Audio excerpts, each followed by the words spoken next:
அந்த வானுக்கு 2 தீபங்கள், அவை சூரிய சந்திரரே. என் வாழ்வுக்கு 2 தீபங்கள், என் தாயோடு தந்தையரே. அந்த வானின் தீபம் 2ம் இல்லை என்றால் இந்த மண்ணில் உயிர்கள் இல்லையே. என் பாச தீபம் 2ம் இல்லை என்றால் என் வாழ்வில் ஒளியும் இல்லையே. ஒரு தாய் தந்தை போலே உலகில் உறவில்லையே.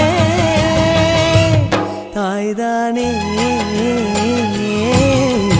அன்புக்கு ஆதாரம், தந்தைதானே அறிவுக்கு ஆதாரம். அந்த வானுக்கு 2 தீபங்கள், அவை சூரிய சந்திரரே.